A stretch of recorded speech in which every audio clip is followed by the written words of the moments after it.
Thank you all. So my name is Maajid Nawaz, and I'm the one who took the decision that you'd all rather listen to Tim and Norman than me. And so thank you all for being here, because as is evident by the amazing turnout and by the standing room only, I'd welcome some of you on the front row to photograph this and tweet it out. It's a packed hall, so thank you. As Rupert kindly introduced, this event will be filmed. It will also be broadcast on Periscope over the internet, so people are tuning in online as well. And after the first half an hour, when we go into the audience Q&A, the rather archaic hustings rules say the journalist must leave, though everyone will still be tweeting. That doesn't make sense to me, but that's the rule. So anyone who's a journalist will have to leave, I'm afraid, when we go into the audience Q&A. I didn't make that part up, so forgive me for that, but that's just the rule. Now, I'd like to welcome both Tim and Norman to the front so that we can proceed with this hustings, and then I'll go through some of the procedure before we begin. But while I'm doing so, I would welcome Norman Lamb, MP, and Tim Farron, MP, to the front there to take their seats. Thank you.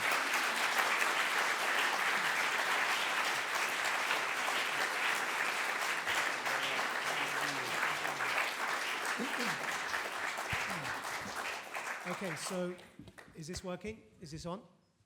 Can you hear me? Yeah. Right, so what we're going to do is that we will have 10 minutes each by the candidates, and then I'll have some written questions which I need to read out by some of you who are here who submitted your questions early, and then we'll open that up to Q&A, and then hopefully have 2 minutes each by the candidates for closing remarks. And I hope to have you all out of here to a late dinner, for those of you who still need to eat, including myself. We will have a hard end at 9 p.m. So please do forgive me. I'm going to be very strict with the timing. I don't mean to be rude, and I say that especially to my two candidates here on the front. I don't mean to be rude if I restrict your opening remarks to 10 minutes, and I especially don't mean to be rude if I ask all of you when it comes to the Q&A to please not give speeches and make statements, but rather ask questions. And trust me, I do this a lot. I will know the difference. And I challenge some very nasty people out there in the world. I really am comfortable with telling you to stop speaking. So I will. Now, just so everyone's safe, these are the sorts of topics. You know, people often say over dinner, never discuss religion and politics. And that's what we're going to do this evening. So just to make sure everyone feels absolutely comfortable, there is a team here to make us feel safe. If there are any issues you have, then Omar, if you raise your hand, Omar there on the right of the hall is here to make sure everyone's safe and that everyone follows certain procedures if there is any trouble. We're not expecting any trouble. You know, no one has said anything of the sort, but I always make sure that everyone is feeling safe at such events because, of course, extremism is part of the conversation this evening. Qwilliam is glad to be organising this event. Qwilliam is a non-partisan counter-extremism organisation that advocates for a progressive approach to counter-extremism, and Qwilliam thanks the National Liberal Club, which is a small L liberal club, and we especially thank Rupert, who introduced this evening and its proceedings, for this collaboration. We're delighted to be holding such an event. We as an organisation also are pursuing a hustings with the Labour leadership as well along similar themes, because as an organisation, Qwilliam must remain non-partisan, but I'm sure all of you, if not many of you, know that I'm a member of the Liberal Democrats and just lost an election. Now, without further ado, I will welcome the candidates to begin. So what I'll do is I'll start with Tim to my right with 10 minutes, and then Norman, because Norman's just got here, so we'll give him a chance to just relax a bit. And then we'll do it the other way around for the closing remarks. So 10 minutes for you, Tim. Thank you. Tim. Thank you so much. And thank you to the National Liberal Club, to Qwilliam, to Maajid, for all of you being here. Just a bit of audience participation. If you are a new member of the Liberal Democrats in the last 5 weeks, stick your hand up, please. Wow. Thank you. Thank you.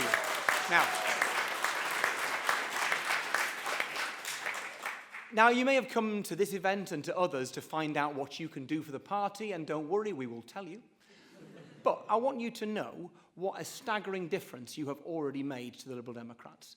Just, 3 or 4 days after the election, I was back down here. I went over to HQ to put my arm around what I thought would be broken and demoralised folks at HQ.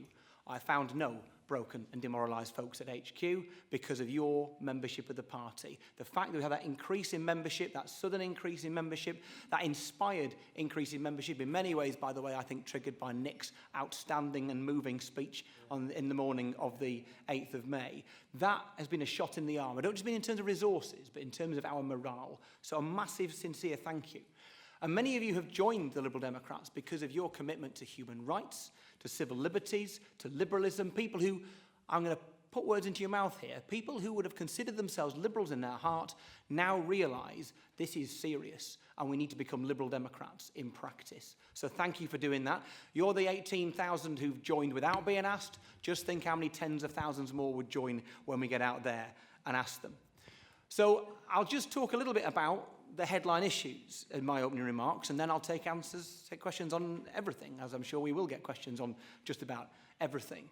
Extremism, liberalism, human rights.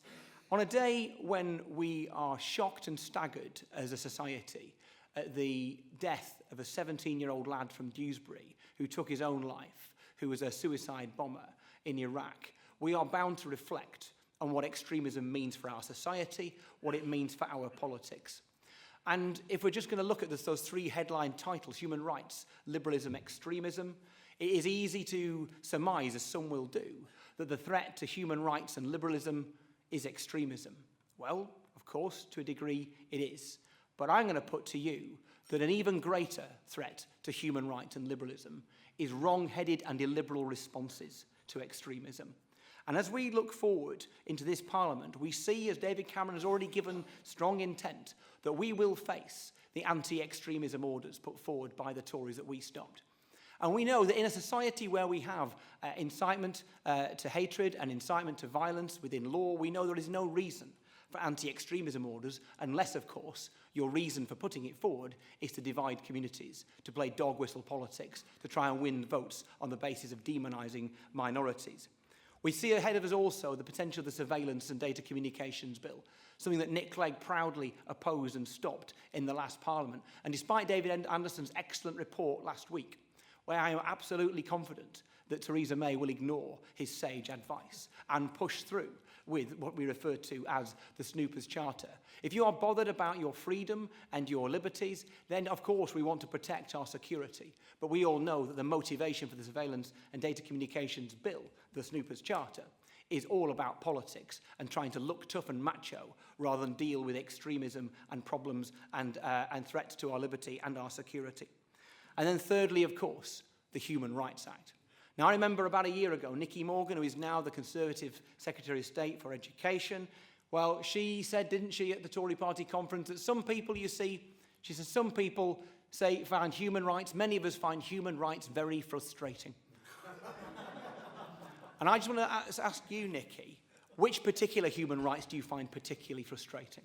Is it the right to assembly? Is it the right to free speech? Is it the right to protest? Is it the right to life? Because I tell you what, human rights are not matters of frustration. They are essential to what it is to be British, and we as Liberals must defend those rights absolutely tooth and nail. And you know that we are looking at all these threats to liberalism, to human rights, on the backdrop against the canvas of the politics of fear. And we have just endured, and Maajid, you know you're in good company. You're a Liberal Democrat and you lost an election, join the club. You know, we have just gone through an election that was won and decided on the politics of fear. The politics of fear and blame. It's all Brussels' fault. It's all Westminster's fault. It's all Scotland's fault. It's all the immigrants' fault. It's all the fault of the idle poor, even the idle rich. It's all about displacement and blame. And what Liberals and Liberal Democrats stand for is diversity, yes, but unity. Not splitting the difference on our identity, not the politics of wrapping yourself in a flag. And I'm sorry if I offend some, but if you wrap yourself in the saltire, you are just as guilty if you wrap yourself in the Union Jack. We've got to get out there and win the arguments, though. It's no good us all talking to one another about liberalism and human rights. We have to communicate and connect with people beyond this room and beyond our party and our movement. Otherwise, we will lose the argument altogether. And human rights matter. Why? Because they matter to individuals and they are about people's lives. So to me, there's a woman in my constituency, Maria, lived here 25 years, born 45 years ago in China, married, 3 kids. A cock-up with her visa 20 years ago has turned up about a year ago, and she was to be deported. Her family divided and split up. And what saved her? What kept that family together? The Human Rights Act. I am not going out to defend the Human Rights Act, to defend lawyers, but to defend Maria's. And we need to get out there and make it clear that defence of human rights is not an esoteric matter for Guardian reading liberals, apologies. It is a matter for every single human being in this country. And as we gaze out from the Houses of Parliament onto the statue of Churchill, remember that is his legacy. How dare the Tories claim Churchill? How dare they? I am convinced if the man was alive today, he would redefect back to this liberal movement. And I look forward as well as what it means for our party. You see, we have got hit because people didn't think we stood for very much. They were wrong to think that, but that is what people thought. And we need to do what Paddy Ashdown did in the 80s and 90s. From a beleaguered position in the polls, pick the issues which are righteous and principled and decent and liberal and go out and fight for them. Who cares if 75, 80% of the electorate don't agree with us? If 20 to 25% will roll up their sleeves and join us, that is a win. I'm reminded of him offering passports to Hong Kong citizens after Tiananmen Square, and how he was lambasted by the tabloids but praised by so many, and how many people joined our party at the time because they thought that's a party of principle, that's a party that stands for liberalism. We must be that once again, because I'll tell you this, the biggest threat to liberalism and human rights in this country is the threat to the existence and the survival of the Liberal Democrats. And I just say that the most important thing we can do to defend human rights and liberalism in this country is to rebuild our party, to win elections, because you change no one's lives. You protect nobody's freedom from second or third place. We need to get out there and win. The politics of fear, as we saw in the election 5 weeks ago, is powerful because fear gets you in your gut. Let me tell you this, so does hope if you do things properly. And we remember this last few days our great former leader Charles Kennedy, and we reflect that he did more than anybody else in our party to reach out into communities across this country, people who backed him because of the brave positions he took and dealt with extremism from the inside. And I reflect on three things about Charles very briefly before I finish. The first was his humanity, his ability to connect and communicate with people in a way that did not make him sound like a politician. And people took him seriously and trusted him because of that. Second, his principle. We look back on the Iraq War and we think from this vantage point in 2015 that it was an easy thing to oppose. It was a populist thing. You know it was no such thing. You know he was bayed at from all sides, from Tory and Labour and others, as being a traitor, as being an appeaser. He was booed in the House of Commons and heckled, and in the tabloid press he was depicted as a snake. On the front cover of the News of the World, Charles' head superimposed on the rattlesnake, the slippery traitor, Charles Kennedy. It took some backbone and some guts and some principle to stand up against the Iraq War back in 2003. So he was human, he was principled, and he was effective. He led us to our largest number of MPs since Lloyd George's day. And I want to just suggest to you that those three things are absolutely connected. His humanity, his principle, his effectiveness. Why should, as we observe the success of Linton Crosby, why should the bad guys always be the ones who are effective? Isn't it time that the good guys won elections? So I make no apologies for saying that the most important thing we can do for liberalism and human rights is to rebuild the Liberal Democrats and make us win again. Why? Liberalism proves, and the threats to our human rights prove, that whilst the survival of our party may not be inevitable, it is absolutely essential. 1 minute. And I am counting on you to join me to make sure that our great movement survives and thrives, and liberalism and human rights are defended in our country. Thank you. Thank you very much. I think one of the lessons of the general election, and indeed of the last few years, is that we've stopped talking sufficiently about our values, about our liberal values, what drives us, what motivates us. And if we are to have, after the crushing defeat that we suffered in the election, if we're to have any relevance as a party in modern Britain, we surely have to have absolute clarity about our liberalism and about liberal responses to the big challenges we face today, both domestically but also internationally. And I won't hold back in stating very clear liberal positions on some big issues: drugs reform, radical drugs reform, LGBT rights, prison and criminal justice reform. Absolutely essential that the Liberal Democrats stake out a position that is different from everyone else, that is rational, that is evidence-based, and that takes on some of the big issues that we face. Now, we face profound challenges, both domestically and internationally. The horror of this 17-year-old lad from Dewsbury who's lost his life, the extraordinary extent of conflict in our world, the massive existential challenge of climate change, and the extraordinary consequences of migration that will follow both from conflict and from climate change. These are enormous challenges, and we ain't seen nothing yet. So we have a choice then as a society. Do we respond in a broadly conservative way, or do we respond in a liberal way? The conservative way is to retreat. It's to reduce or in some way trim our commitment to international development. It's to trim and reduce our commitment to tackling climate change. It's to have an authoritarian response to the challenges we face in our country. And we know ultimately that approach will be entirely self-defeating. It will increase the problems that we face, and it will act as a recruiting sergeant for the very extremists that they're seeking to challenge. They will undermine, as we know, the Human Rights Act, as Tim has rightly said. They will maintain political control over surveillance powers, despite what David Anderson said last week. They will, in all sorts of ways, seek to limit the rights and freedoms of the citizens of this country, just as we are celebrating the 800th anniversary of Magna Carta. It has to be us that seeks to defend those rights and those freedoms, and that is why the Liberal Democrats are needed in this age more than ever. I wanted to just address one or two key issues, which I think we must confront. Is it not a disgrace in the 21st century that we still allow segregation based on faith in many of our state schools? Can we really justify that in this day and age? If we're thinking about the importance of youngsters growing up together, of uniting people, not dividing people, how on earth can we tolerate that in a modern civilized society? We must not also turn a blind eye to the many young Muslims in particular who feel no part of our nation, who feel alienated from society. Education must be the response to that. The pupil premium, which this party introduced in government over the last 5 years, can change lives, and it can turn people away from extremism. I have a very good friend who works as a deputy head teacher in a school in a very impoverished part of London. It is now an outstanding school.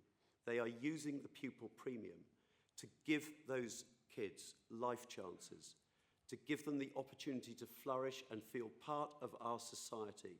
This surely must be the heart of a liberal response to the challenges we face.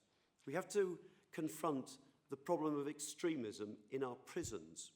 There's been a report recently which has highlighted the extent to which prisons have become a breeding ground for extremism. Some very dangerous terrorists are in our prisons, but there are very many people who are impressionable and who are there who could be turned to extremism. We are not confronting the problem sufficiently. And today, I came up with the proposal that we should set as an objective the idea of reducing our prison population by half. We imprison more people in our country than any other Western European nation. Double the number that are imprisoned in Germany. This is surely a massive mistake. Breeding grounds for extremism. A liberal approach is very different.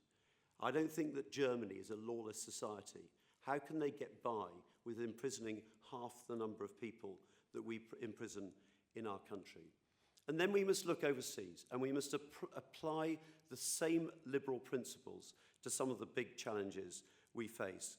As the old order has gone crumbling down across the Middle East, a corrupt old order who have lost touch with their citizens, there has been no progressive liberal alternative. So people have gone to opposition based on religion, based on ethnic groups, and we have seen dark forces unleashed. We must support progressive forces in these countries. We must support the principle of good governance to help challenge some of the massive challenges, both in the Middle East and in North Africa. And surely we must challenge the double standards of this country in, for example, regarding Saudi Arabia as a key ally. Saudi Arabia is the breeding ground of much terrorism. It is a military aggressor. Its record on human rights is appalling. But we turn a blind eye to that because we think it's in our interests to do so. It's not in our interest to do so. We must confront these things. We must demonstrate a consistency and an application of liberal values in our work overseas. And then Israel and Palestine. Surely the European Union must be much more effective at putting pressure on all of the parties to ensure a two-state solution is actually developed. Have we not been waiting now too long? Have the Palestinian people not been waiting too long for the determination, the self-determination, which is their entitlement? In my view, we should recognise the state of Palestine, and in my view, the European Union needs to be much tougher at challenging Israel over illegal settlements, because until that problem is addressed, we will never have security for Israel, an ally, absolutely. But because they are a liberal democracy, we must hold them to a high standard, a liberal standard of behaviour, as we do everywhere else. And then surely we must have a proper humanitarian response to the horror of desperate people fleeing North Africa and the Middle East, trying to get across the Mediterranean to Europe.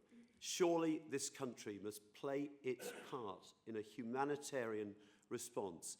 Yes, let's be very tough and much tougher on the people traffickers. Yes, let's focus absolutely on governance in those countries, but surely we must play our part in taking our share of the refugees that are arriving in Europe and not turning our back as we are at the moment. My record throughout my time in politics has been to fight for liberal values.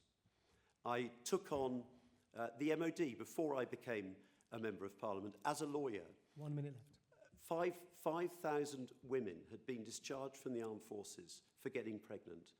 I led the cause of getting compensation for those women from the MOD, and we succeeded.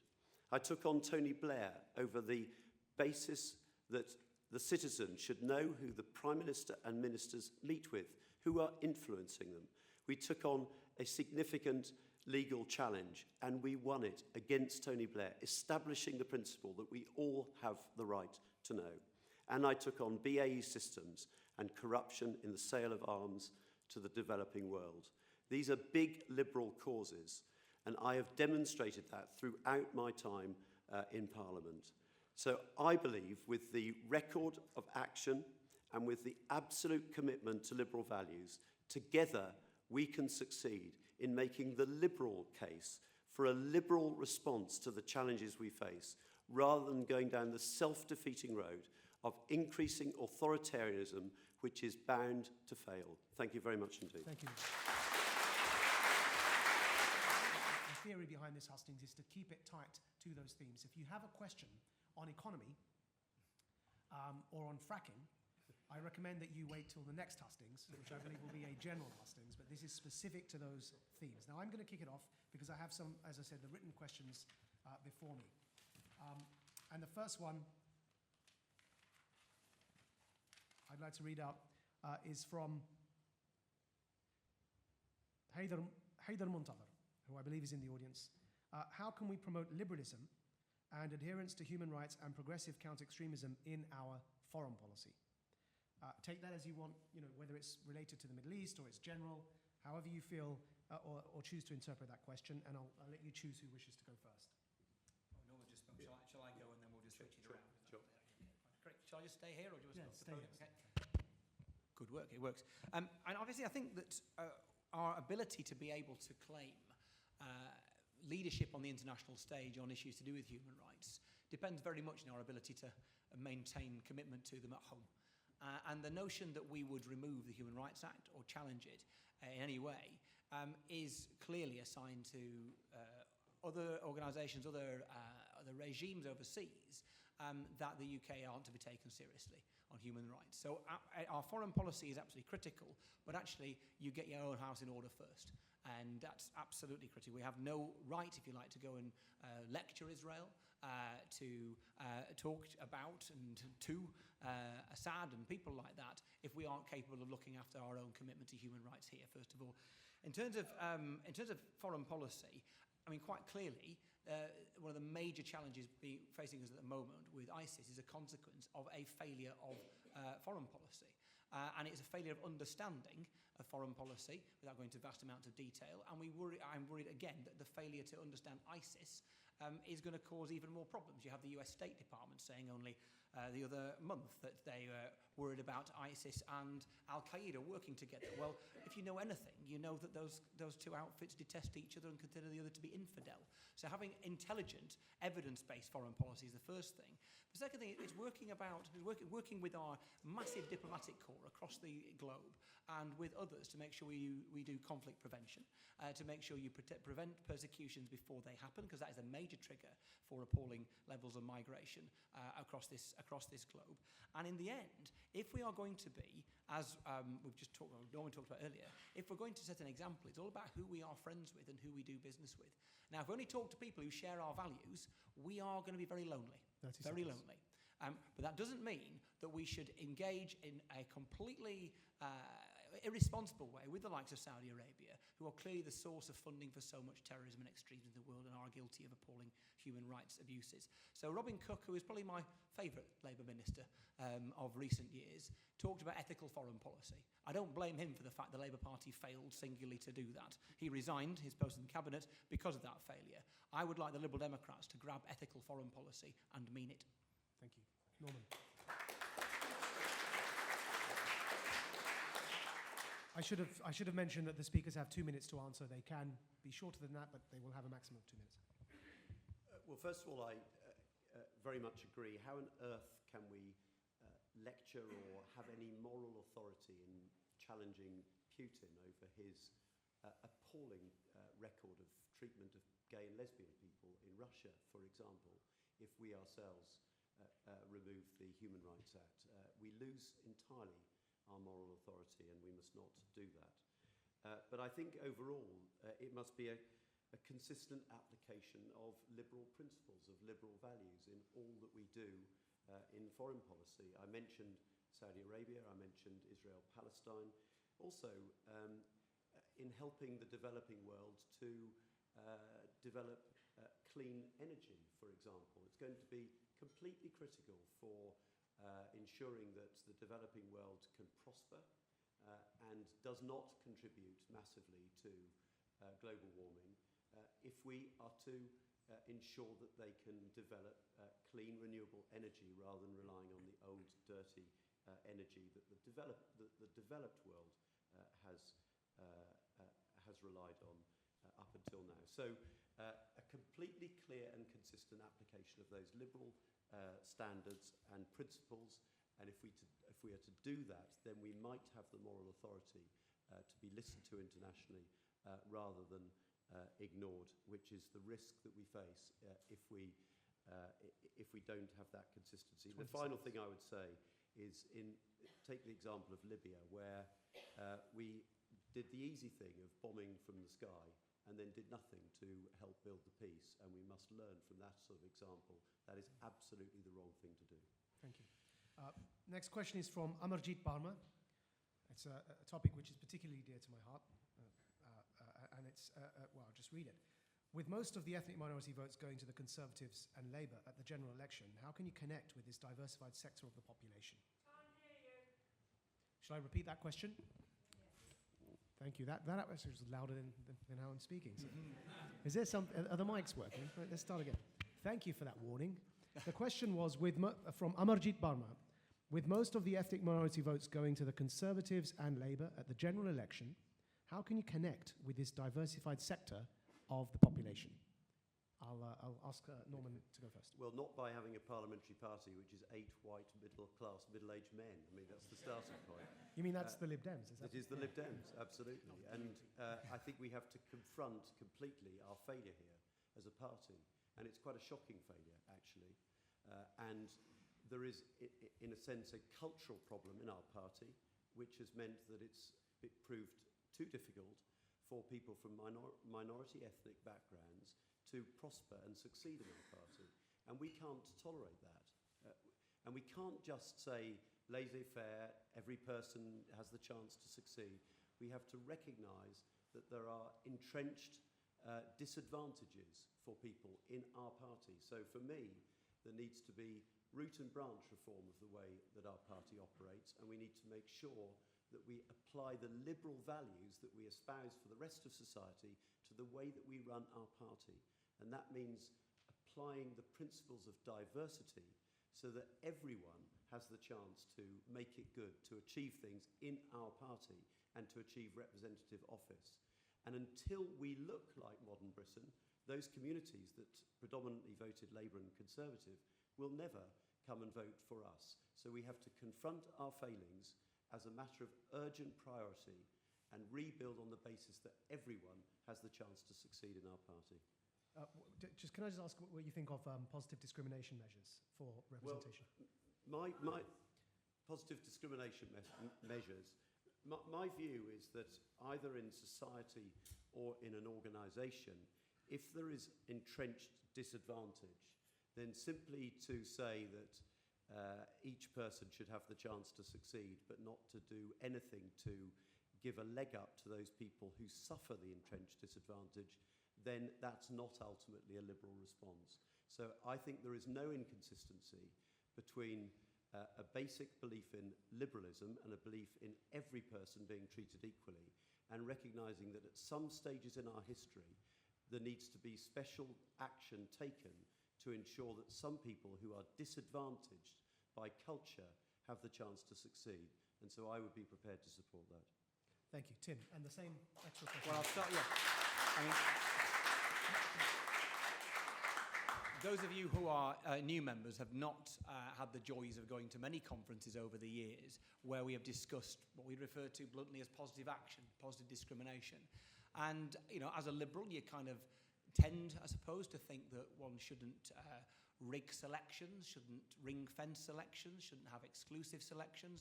You can think that until you realise that 20, 30 years have gone by since I first got involved in this party, and we've achieved naff all. In fact, we've gone backwards. So to lead is to choose, and I choose positive discrimination.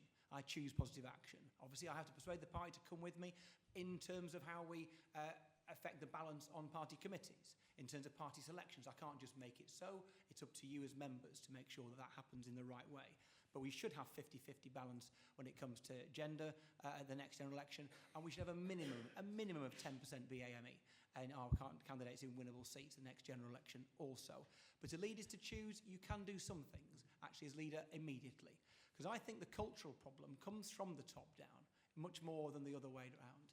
And if you are the leader, you are advised. You spend time with people, you meet with people, you immerse yourself in various conversations with folks who very much want to share their advice with you, and you've got to be very clear that if you start off with your diary and it has 10 meetings in it, and 8 or 9 of them with blokes, and 10 of them are with white people, rip your diary up and you start again. It's about you making sure that you choose and you select the people you have around you so that they reflect modern Britain, so that you yourself reflect it also. And the final point is this: Liberal Democrats do community politics sometimes. The way we do community politics really is not to patronise people, patronise communities from outside. You do community politics from the inside. And that is exactly what I would do as leader. You get within those communities, you listen to them, you work, you understand what gets them in their gut, what will shift their votes and their allegiance, and that's where you should go. Thank you.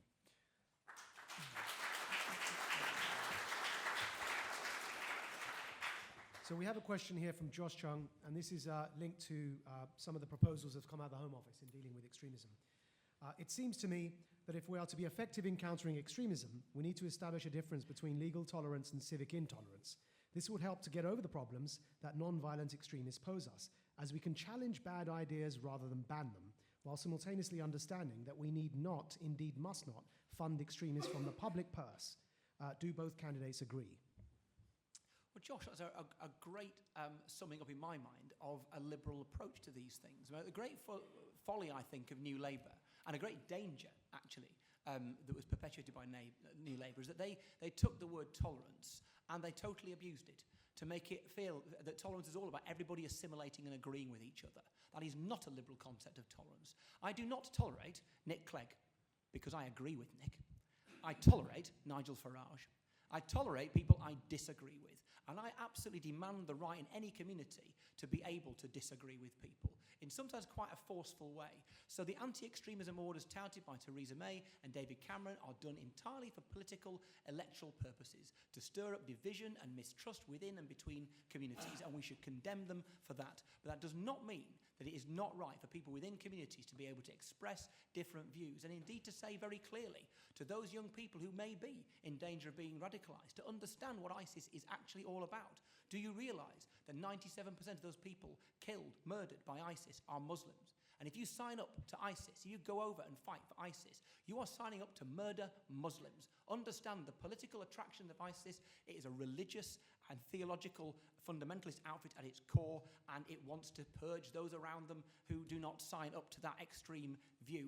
Getting those messages across within communities robustly is vitally, vitally important, but do not demonise and create martyrs by bringing in anti-extremism orders which are only done to divide.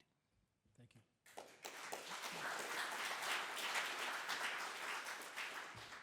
Well, a perfect exposition of liberalism, really, I think. I made the point earlier that if you ban, if you exclude, if you prohibit in all sorts of ways, it ends up ultimately being counterproductive, and you create the conditions where extremists can recruit, and you alienate people, and you end up with them signing up to extremists and losing their lives in foreign parts. And the liberal alternative is to recognise that with freedom goes responsibility. That's an incredibly important principle. I think actually as a party, we haven't always in recent times expressed that clearly enough. We have responsibility to one another within our communities. We have responsibility for the good stewardship of our planet. We have responsibility to future generations and to work internationally to unite people, not divide people. This is at the core of our liberalism. And actually, the Muslim community also has responsibility. It needs to step up to the plate to ensure that it addresses some of the challenges that young people face in their communities. And above all else, we must work to unite people, to integrate people better, to recognise that every citizen of our country is special and has the right to succeed as much as anyone else, and to recognise that many of those communities face entrenched disadvantage, just like I was talking about with our own party. And addressing that is the way in which we bring a united country together, not by seeking to exclude, to prohibit, or to banish things, because that ultimately will fail and it will cause the very extremism that we seek to eradicate. So thank you. There's a question from Peter Bancroft, and I'm going to modify it slightly because just so we're not repeating ourselves with some of these questions. He says both candidates have talked about rebuilding the party from the ground up and reinvigorating liberalism. What should we re-emphasize and what needs to be changed from our local campaigning principles, messages and style? And my little addition is to say, where do you two disagree with each other on that question? Because you're both saying liberalism should be rebranded. Of course, both candidates have talked about rebuilding the party from the ground up. What should we re-emphasize and what needs to be done, what needs to be changed of our local campaigning principles, messages and style? So in other words, this desire to reinvent and rebrand and re-galvanize liberalism, what needs to be done to achieve that, and where do you two disagree with each other on this point? Who's going first? Who went first last time? It was Tim, wasn't it? So it's your turn, Norman, yeah. Well, at the heart of what I'm about as a liberal is giving power to people, giving power to communities. And I think one of the lessons we learn from the recent past with the growth of the SNP and the growth of UKIP is a sense amongst many people, not actually just minority ethnic groups, but many of the white population as well, that they feel marginalised, they feel ignored, excluded from power. They have a sense of remote power which doesn't listen to them, which treats them as second-class citizens.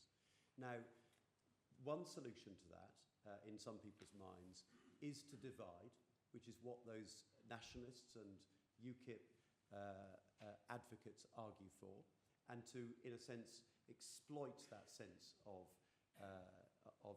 alienation from society. But the alternative and much better approach is to recognise that loss of power and that sense of remote power, and to come up with liberal solutions to that, to give those communities real power, whether they are white communities, mixed communities, minority ethnic communities. And our campaigning must be absolutely in accordance with that principle. I think sometimes the way I put it is we trade meaningless slogans in leaflets which don't get under the skin of communities, mean nothing to people, and achieve absolutely nothing apart from chopping down thousands of trees. Instead, we must be about, in our campaigning and in everything we stand for, empowering people, empowering communities, real community politics. And incidentally, these days it's not just communities in our neighbourhood, but it's online communities. In every way, this is the party that should be about giving power to people. Thank you.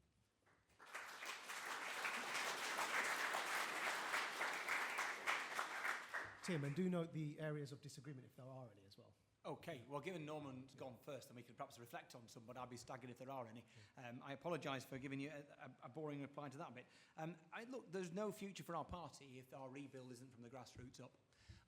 First of all, we need to do something which has been quite tough for us, I think, or it will be tough for some people based in and around Westminster, and that is to understand that winning local council seats matters in and of its own right, not just because it's a building block to win members of Parliament. And my council leader, Peter Thornton, is far more powerful than I am. He runs the council. I may have helped to win the elections that delivered 1,000 council houses. He built 1,000 council houses. I'm dead proud of him. And there are people in this room who are local councillors. And for too often, or for too long, probably since 97 onwards, since our party had its big rise in the number of members of Parliament, we have kind of patronised local government as if it didn't matter quite so much and it was only a stepping stone to winning a parliamentary seat, because of course that's all that matters. That stops immediately on my watch. Local government matters intrinsically, and we should work together as MPs and potential MPs and as local councillors, as elected mayors and everything else, but we should understand that we are all about serving our communities. And if you're going to do community politics, you've got to absolutely mean it. You've got to immerse yourself in those communities and campaign on the issues that matter to them. And from a national point of view, we have to understand, frankly, that with 8 MPs, we are going to be right up against it when it comes to getting any coverage whatsoever. And our ability to communicate across the national airwaves and land a message on the doorsteps and through the radios of everybody in this country is absolutely all that it's about. And so we've got to pick a few issues. The smaller we are as a party nationally, the bigger we must be in terms of the issues that we pick. Housing, climate change, human rights. Those issues that move people, that concern people, and we have to campaign together from the bottom to the top, starting with the bottom.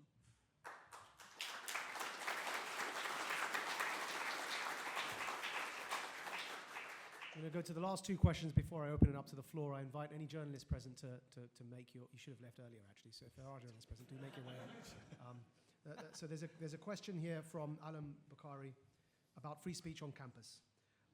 On both American and British campuses, there has been a marked rise in speakers being disinvited from universities on the grounds that their opinions make students feel, in quotation marks, feel unsafe. Everything from copies of Charlie Hebdo to right-wing politicians to feminist academics have faced bans on British campuses.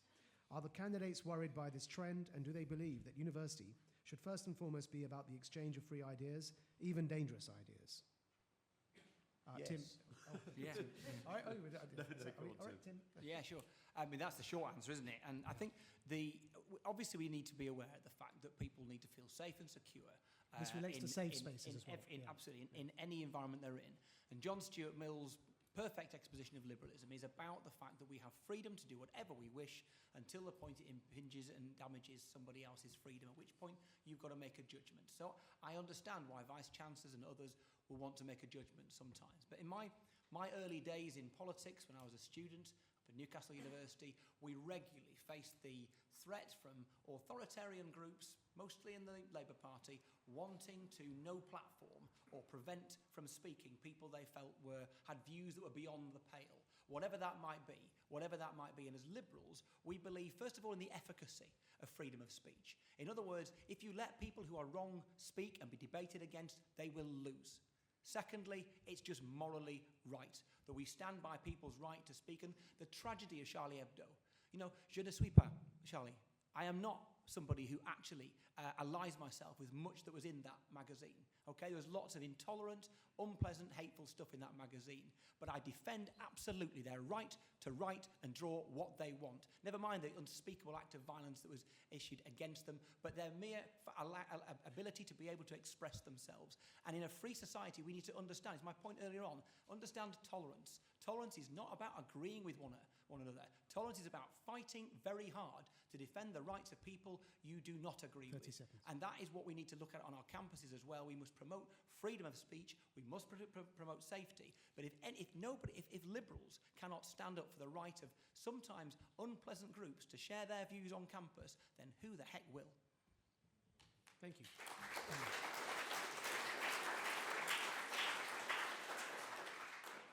Norman. Well, the law already sets some sensible limits. If you incite violence or if you incite racial hatred, then the law intervenes, and rightly so. And that applies the John Stuart Mill principle that Tim referred to, that only when you start to do things that directly affect other people should the state intervene. But the right of free speech is completely fundamental to everything that we believe in. And I come back to what I said earlier, that if you start to prohibit or prevent, it is completely self-defeating. Win by the power of argument. Win by the logic of our case. If you ban people from attending university campuses, it drives it underground. It creates the perfect conditions for disengaged youngsters to say, this is a cause I want to sign up to. This is something that I will fight for. And it is totally destructive. Let's win the argument on our campuses and convince young people that there is a better alternative. Thank you. Right, the last...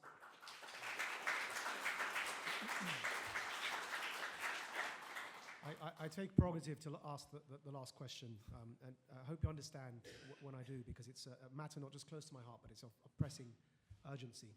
And it was already mentioned, but nevertheless, we need to go into some detail. Amnesty International have adopted Raif Badawi as a prisoner of conscience because he's a Saudi freethinker who blogged and was not just sentenced to 10 years in prison, but also to 1,000 lashes, 50 of which have already been executed upon him.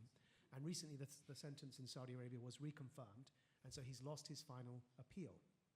So here's a man who is being lashed as we speak simply for the crime of writing a blog. Now, because this hustings is about free speech and because Saudi Arabia is one of our closest allies, incidentally, Raif's lawyer, Walid Abul Khair, who went to court to defend Raif's right to blog, was subsequently also imprisoned. So that's the state of affairs.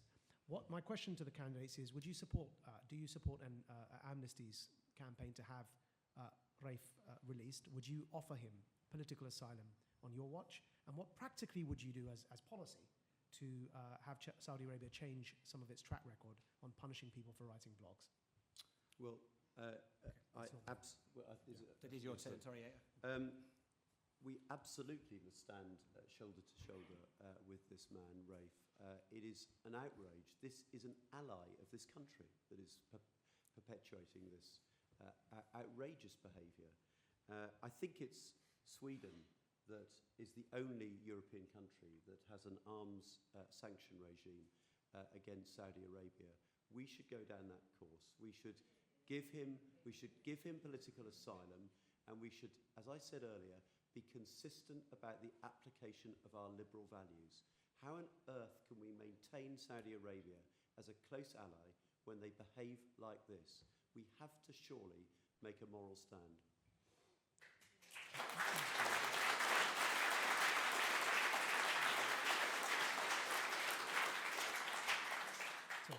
So Raif Badawi's plight is our plight, and we are absolutely right to go along with and support Amnesty International's call, and we should indeed give asylum to Raif Badawi and indeed anybody else who is affected in this way by appalling acts of the brutal regime in Saudi Arabia with a very smiling face.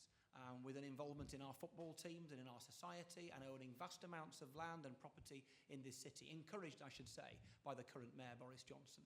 We should call out the Tories for their absolutely shameless and spineless allegiance to the Gulf monarchies, who behave in appalling manners, not only in treating the human rights of their citizens as something to disregard completely, but the way in which they permit, and sometimes more than permit, funding for ISIS and the appalling devastation caused by that. We must, as I said before, have an ethical foreign policy.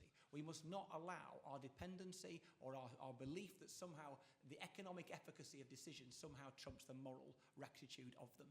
We can only stand tall in the world. We can only be successful economically in the world if we have a moral heart to what we do. It is an outrage that we still treat with Saudi Arabia in the way that we do, and indeed that so many within our government and within our establishment see Saudi Arabia as a friend, their leaders as personal friends, and the big money that comes to them to be courted at the expense of the human rights of their citizens. That is an outrage, and if it is only us that will speak out against it, then so be it. Thank you.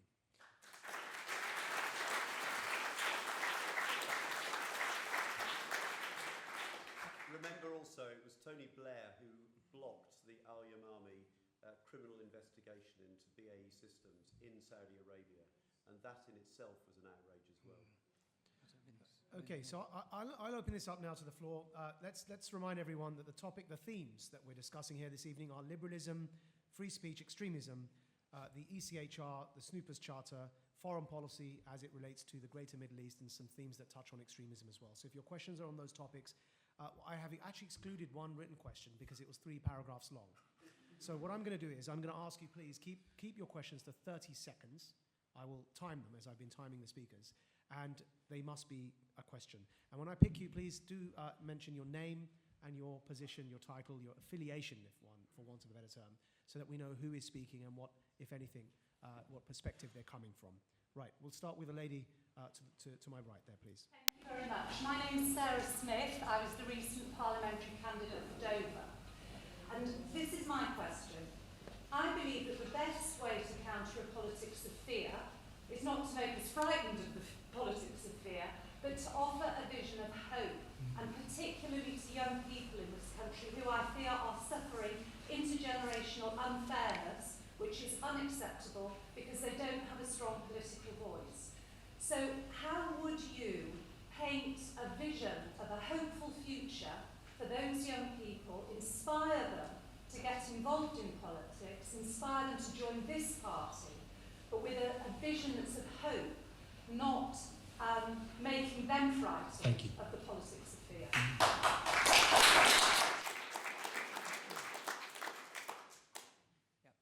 Sarah, thank you, and thank you for standing for Dover, sincerely. Look, I think that young people, and indeed all groups in our electorate, are motivated by what gets them in here. They are not to be patronised by being spoken down to about young people's issues. I joined the Liberals when I was 16 because I'd watched Cathy come home and it broke my heart, and I wanted to do something about it. Not because someone talked to me about young people's issues. And I think that what we need to do as a party is, again, understand, as I said before, that we did not lose the election because our manifesto wasn't long enough, okay? We lost the election for a variety of reasons, but it wasn't that. And what we need to do is pick issues that move people here, and with language that moves people here. So, for example, when it comes to the European Union referendum, people will, and we should too, talk in pragmatic terms about the jobs it protects, about the criminality it helps us to deal with, about climate change, which I'll come to in a second if I get the chance. But who else is going to speak with passion about the fact that Europe is not something we should just tolerate, but something we should embrace and be proud of? Not just looking at those things, but thinking of the European Union as the world's, indeed the history's, most successful peace process, where 28 countries gather together, many of whom had nuclear weapons on each other's soil, pointed at each other at the time I was 16, and today are working together on sometimes the most mundane of issues, but preventing war and all of those things that have held us back for so long. We need to talk about climate change with passion. I identify that it is a terrifying reality, that migration, that war, that poverty, that economic disaster follows climate change. And the answers, well, the problem's big, so must the answers be. It must be a patriotic, life-affirming or unifying endeavour as a country to tackle climate change with big build, with big renewable energy, to make sure we get ourselves out of this problem. People want to be moved by big ideas in solutions to big problems, and that is what I would do. Thank you.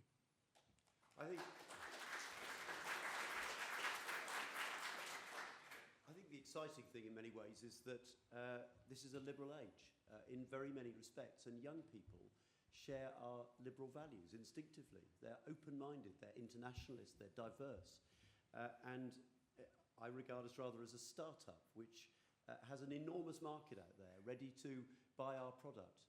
But we've got to communicate with them, we've got to connect with those people, we've got to talk to our values, what gets us in our heart. And I think if we do that, we can ensure that the politics of hope triumph over the politics of fear. But we've got to talk also to the things that young people actually care about. When I was last autumn introducing the first ever maximum waiting time standards for people suffering from mental ill health, which I think speaks absolutely to our values, I was told by the Radio 1 reporter from Newsbeat that this was the first issue from any of the party conferences that had any relevance to the listeners to Radio 1. That's a pretty damning indictment of the political classes. So we need to think about what young people care about. If we are to succeed as a party, we have to inspire a new generation of young people who are liberal to come to our cause, dealing with the outrageous antiquated laws on drugs that criminalise so many young people for smoking a joint, for goodness sake. That in itself is an outrage. And we have to be clear in standing up for a radical, liberal alternative. And if we address their concerns, then I think we can inspire people to our cause and we can become very successful. Startups can become very big and much more quickly than many people imagine. Thank you.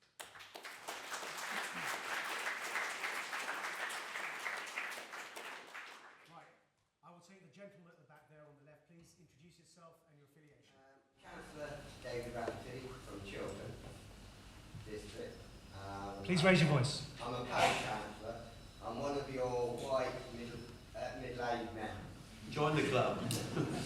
But I may say that when my sister was 18, she was beaten up in a racist attack because her boyfriend happened to be non-white. So, relatively new. When I see lurid headlines saying immigration out of control, I feel really, really worried about the future of this country. How do you counteract that sort of headline? Thank you. Norman, you go first this time. Well, I was fascinated by a response on Question Time. I was on Question Time week before last, and it was down in Plymouth, and sort of a UKIPper type in the audience made some comment about immigration, which was quite mean-spirited and quite narrow-minded. And then another person in the audience, a doctor from somewhere else in Europe, who's working in our NHS, spoke. And he talked about the 40,000 doctors from other parts of Europe who are working in our NHS.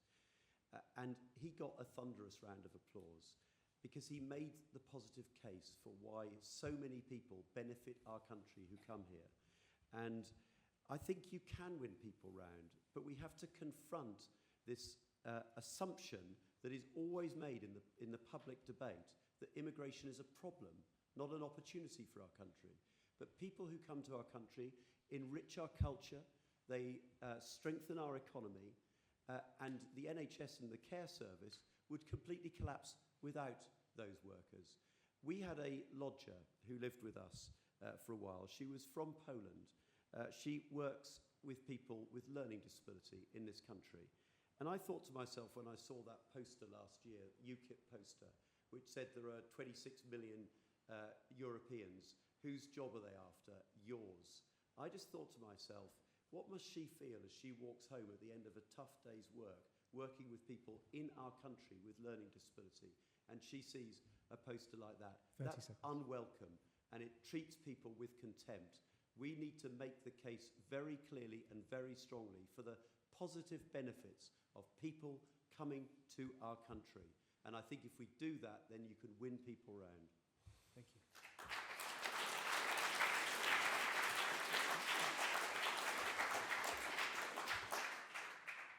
So there's too much shilly-shallying on immigration, people trying to demonstrate that they are kind of listening, shall we say, by actually not listening at all, but giving out messages which are anti-immigrant. And nothing filled me with more absolute horror in the run-up to the general election was when apparently the Labour Party online shop offered you the chance to buy an anti-immigration mug.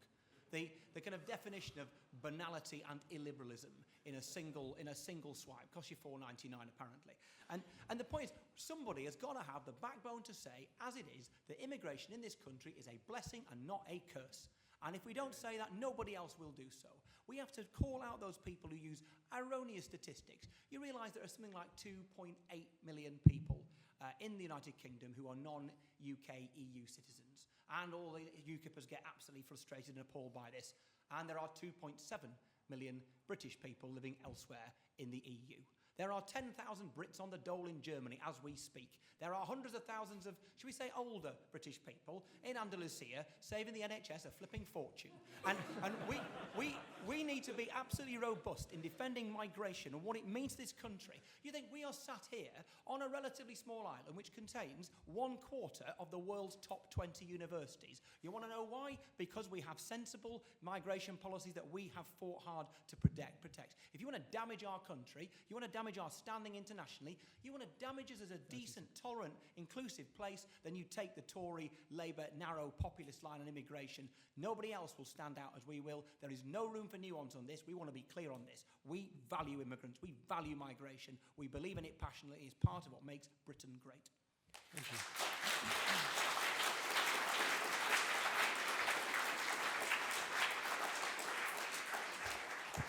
I will try to get to everyone, but I do want to take a question right from the back, because I'm aware that you are slightly visually challenged from seeing the front. So I will make sure, like, there's somebody right at the back by the pillar there with a black sleeve. As far back as you can get. That's you, sir. Yes, surprised that you got picked. Yes, please introduce yourself, your affiliation, and your question. Jonathan Court, I'm a new member. Hey! I knew I needed to pick him. Go for it. Yeah, I wanted to talk about young, disengaged sort of Muslims in society. When we talk about young Muslims, they're not disengaged with politics as people, but they're sort of disengaged with party politics. And I feel like we need someone that can sort of bring them towards the sort of liberal view and bring them towards the Liberal Democrats. So how would you two do this?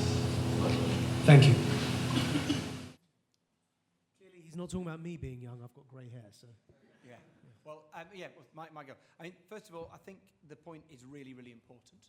I think that when you look at the disengagement with young people across the country, it's alarming.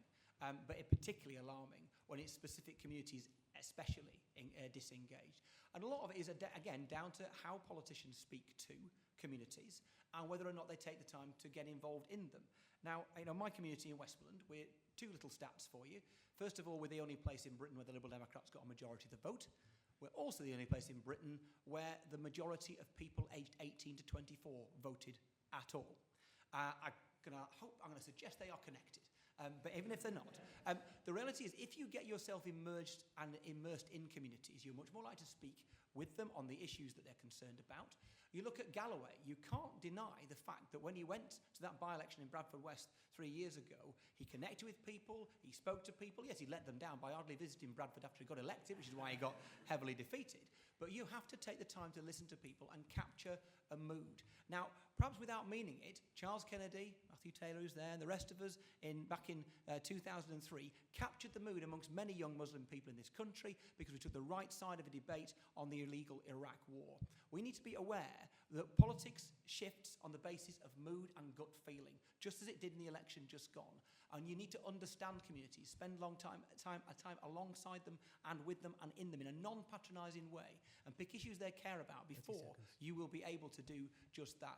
To my mind, taking a leaf out of Charles Kennedy's book, can you speak straightforwardly to people that doesn't make you sound like a politician? Can you talk to them about the issues that they're concerned about? And can you do what my grandmother always used to tell me? You've got 2 ears, 1 gob, use them in those proportions. Norman. Jonathan, we We should recognise, incidentally, that the disengagement with party politics amongst young people goes way further than the Muslim community, because it's a frightening sort of reality that if you go out knocking on doors in most parts of our country and a young person answers the door, there is a very real chance that they say, I'm not interested. And that's the reality that we face. It may be particularly acute amongst young Muslims, but it cuts across all ethnic groups, and we have to recognise that. And I come back to what I said about the fact that too often the political classes simply do not talk about the issues that matter to young people. One thing we should be doing straight away, incidentally, is giving the vote to 16 and 17-year-olds. And if we start talking and teaching about politics and civic responsibility in school much more effectively, we might start to increase the understanding and engagement of young people. And the starting point should be the EU referendum. Isn't it outrageous that they are planning to prohibit 16 and 17-year-olds from voting? It's their country, it's their continent, and it's their future. They should have a right to vote. And if we're out there articulating these views and going out of this place, Westminster, and talking in communities with them, listening to them, not just lecturing to them, then we might start to get somewhere. Thank you.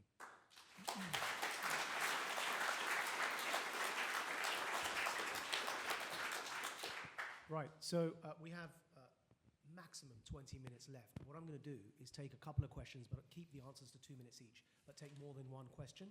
So a bit of a kind of a quick fire, just so we make sure we get through as many people as possible. What I would like to do is anyone standing up has a question. We haven't taken a question from somebody, anyone standing up. Right, gentleman there, yes, please, you. Name and affiliation. Hi, I'm Tim Farron. I'm the president of Oxford University in Denver. Thank you both for visiting us at various points. My question is about foreign aid, because there's a lot of debate about it over the election, and this country is in a superior state to other countries because of things that we did and of the past few hundred years. So I want to know, would you Nick Clegg obviously did amazingly well in making sure that we stuck to 0.7%. And I was wondering if you'd be in favour, in principle, of increasing that any further. Thank you. Question there on foreign aid. Let's take another question maybe from the front. Was there a hand here? Oh, that's my wife. Okay, we'll take the question. Go. Yeah, new member as well, so we'll take the question. So my name is Rachel. I have a question about the returning foreign fighters in prisons. How do you propose to promote assimilation back into civil society? Okay, and one more question. Yes, gentleman here at the front. Yes, please. Name and affiliation. I'm Peter Hillier-Palmer. I'm from Hastings and Rye Local Park. Je ne suis pas Charlie also. And I think we should be leaving religion out of these magazines. I feel very, very strongly about that. It's based in immaturity, that these people feel that they have to do cartoons to depict. Sir, do you have a question? What do you feel about what I've just said?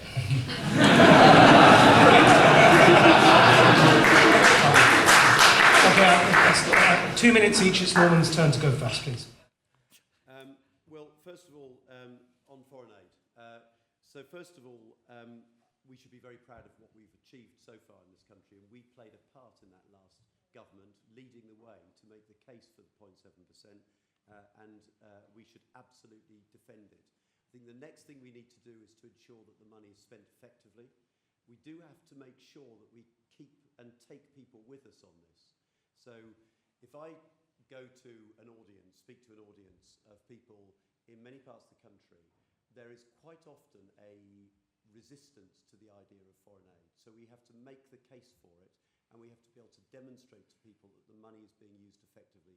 Truth is, it's not always used effectively, and that, in a sense, is, I think, the first obligation before we could consider increasing it. The other thing I absolutely think we need to do is to encourage other countries to join us in that, because we are still one of the very few who have reached that level of commitment. Rachel, well, it would be foolhardy indeed if we simply allow people to return to this country, put them in prison, and then, as I said in my opening remarks, make them subject to the influence of some highly dangerous people who are in our prisons, who can radicalise them further, and it becomes entrenched, and then we have a problem for a lifetime. 30 seconds. We surely have to give these people the opportunity to think again, to re-assimilate into our country, and to have the chance of a good life. They will probably have been subject to undue influence at a very young age, and we shouldn't condemn them for it. We should enable them to recover their position in our society.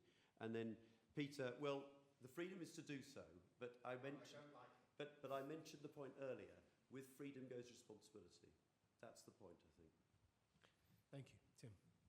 Okay. I mean, I think that on international aid, I think the reality is that we should be unbelievably proud of the fact that whenever a Tory MP got written a letter by their constituents slagging off foreign aid in the last department, his get-out was the Liberal Democrats forced us to do it. And absolutely that is the case that we did. I think it's important that we defend it, and we defend it with from the very, very, very high moral ground. Because the reality is, why would you accept an argument for freezing or reducing international development aid? And surely it's in the context of austerity, in the context of us having an international financial crisis that we're still crawling our way out of. To argue that that cut should take place in our international aid budget on that basis is to allow the bankers and the politicians whose wickedness and foolishness put this country and others into the economic situation it has been in, to decide, and the backdrop of their wrongdoing, you would take that out on the backs of the poorest people on this planet, is morally repugnant and goes against everything this country stands for. Be proud of delivering the international development amount of money, and be proud in fighting for it to go further. Secondly, Rachel, we need to understand the returners from ISIS properly. And if we understand, whilst there is political motivation for people to join ISIS, at the core, ISIS is a theological, religious, extremist outfit. And to understand ISIS and to understand al-Baghdadi at the top of it is to understand that they believe any returner is an apostate, is a failure. They're not being exported back to the UK to do harm. They are dropouts. And we need to understand that, for one thing. We also need to make sure that when we rehabilitate those people, we never allow people to become stateless, because it becomes far worse, and that's morally wrong too. And we need to make sure that their rehabilitation is done from within the community too. And the final point, Peter, again, this is all about freedom. I'm a Christian, but I am absolutely proud to have voted down the blasphemy legislation. It's right that we should offend one another or be allowed to offend each other in a free society. My take is Thank you. My take is simply this, that politeness is something you should do, but you can't legislate to make it happen. I defend Charlie Hebdo's right to do what they did, whilst calling them out for much of what they did. Time. Sorry. Thank you. Time.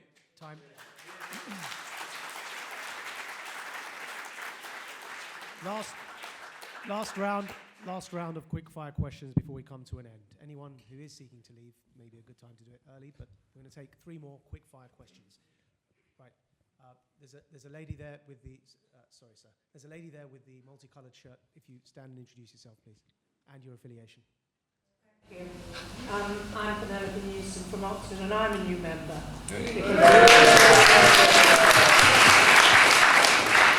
I was campaigning with Leila Moran, and I thought, what a wonderful team this is, a better joy. Anyway, what I want to know is, this business about communities is very difficult. How would you support minority voices within minority communities, those who are trying to battle their minority communities on very important issues such as forced marriages, discrimination against girls, all this kind of thing? How are you going to help those voices in those? I didn't plan that question. Okay, so yes, please, lady there as well with your black and white jumper. Yes, please. Yes, you. Oh, yeah. Hi everyone. I'm glad to give her out to her. I want to know from you guys. Pauline Pierce. I was PPC for Hitchin and Harpenden in the last election. Welcome to all the new members. Thank you for joining us. I want to know you guys. You know me in the party for being outspoken. Now I've got an issue from within, and my thing is, you can't wash your dirty linen outside until you've cleaned it up at home, yeah? So, I want to know, what would you gentlemen be doing and offering us as ethnic minorities that we keep being told we need to go for these positions, we need to really rock it home. how are you going to support us? Because we're not getting the support. Some of us feel a bit token spadish. So we want to know how you're going to stop us from feeling token spade. Thank you for your Give us question. seats and really help us to achieve. Thank you. Last question, we'll take a man. That's not a man, sorry. Yes, the gentleman who I accidentally turned down earlier. Yes, please. Name and affiliation. My question is on the EU. EU. Are you going to push Dave off the fence? He's sitting on the fence. He doesn't know what to do. He's got mirrors now on his Your question, sir. shoulders, and he looks at those back benches, and they've all got knives. Are you going to push him off the fence? And we didn't catch your name either. Your name? What's your name? Keith. Thank you, Keith. Keith Farron. Keith Lawrence. Thank you, Keith. Keith, I'm just worried about the analogy. We're pushing him onto off the fence onto the knives. Is that right? And your summation remarks as well. So an answer to the question. I'm not a great fan of the Prime Minister, but I'm not sure we should be doing quite that. This presents for me an enormous opportunity for us. David Cameron thought that the smart thing to do was to insist that there must be a referendum, and it got him through a difficult period, but he now has created an enormous challenge for himself. There are irreconcilable differences within the Conservative Party, and just remember this. The last time we had a referendum on Europe, it ended up with the fragmentation of the Labour Party, with people leaving it and setting up the SDP. Don't rule out the possibility of the Tory party not actually surviving this referendum. They will find it impossible, in my view, to keep it together. So there are opportunities. But we must be totally clear about the principled case for staying in the European Union, as well, incidentally, as the absolutely clear and strong economic case as well, and the right of our citizens to go and work wherever they want to around Europe. Are we going to get rid of that? Absolutely not. Pauline, I believe in positive action, Pauline, and I think that the way in which minority ethnic people in our party have been treated is outrageous. We have failed. We have failed, and we must be prepared to take clear and decisive action to ensure that people get the chance to make it and to get into elected positions within this party and representing this party, and anything short of that will be a total failure. Penelope. 30 seconds. You're absolutely right to have been inspired by Layla and the work that they've done in Oxford, West and Abingdon, so thank you very much for joining. Surely as Liberals we must absolutely stand up for minority voices within minority communities. If it's a gay or lesbian person who happens to want to express themselves and to love who they want, but it's resisted by their community, we have no choice but to stand up for that person. We have no choice to stand up for the person who doesn't want to go into a forced marriage. To do anything else would be fundamentally illiberal. We must stick to our liberal values. Time. Thank you.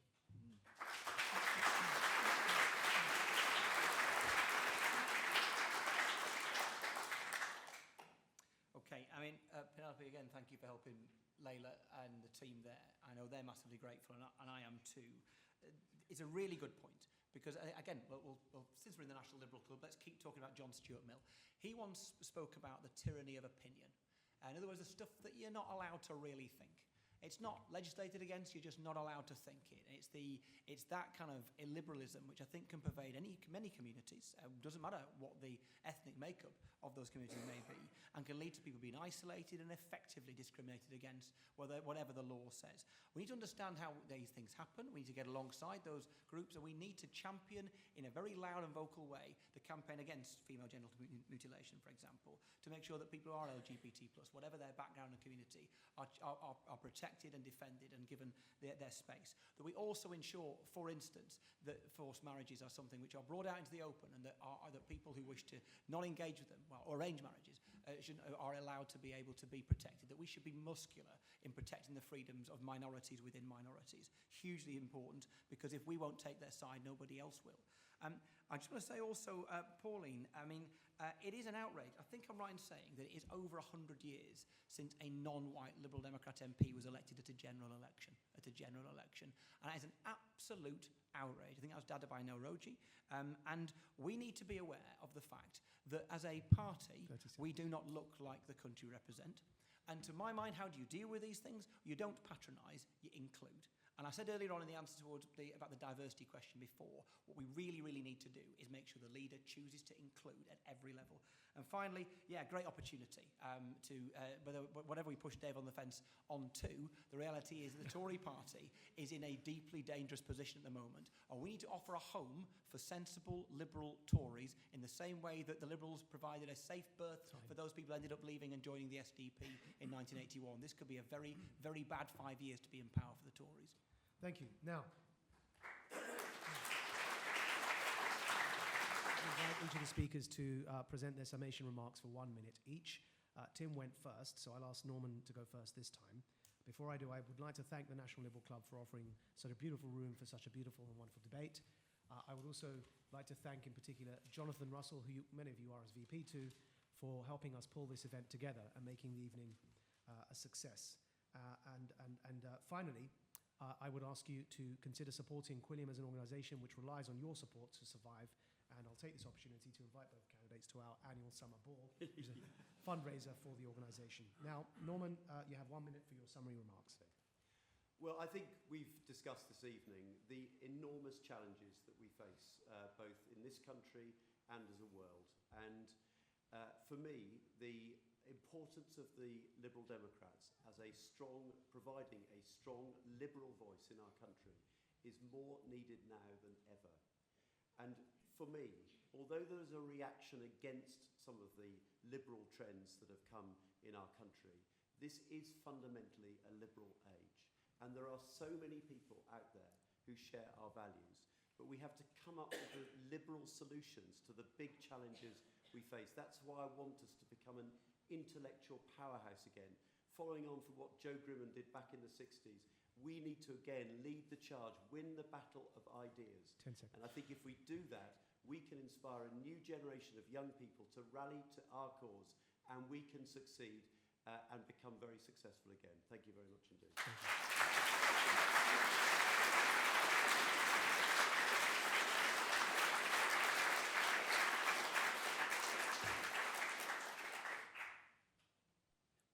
So this is not the first near-death experience our movement has been through. And we have come back before under great leaders like Grimond and Steele and Ashdown, and so often we have come back in the past because we chose principal issues of liberalism, of international affairs. Joe Grimond over Suez, David Steele on apartheid, Paddy Ashdown on Kosovo and Hong Kong citizens, making sure we take the principled and liberal position on these issues, because our survival in the past has never been done by accident, and our survival now will not be an accident either. To those of you in this room who have chosen as liberals to become Liberal Democrats, I say thank you. But there are tens and tens and tens of thousands out there who need to join our cause. You only need to read the Queen's speech to know, no fault of her own, the Queen's speech, to know that liberalism has never been more under threat in this country and never been more necessary. My job is to make sure that we turn liberals into Liberal Democrats and Liberal Democrats into winners. Our priority, if we are absolutely determined to defend human rights and liberalism in this country, is to make sure Liberal Democrats win elections again. You change no one's life from second place. Thank you.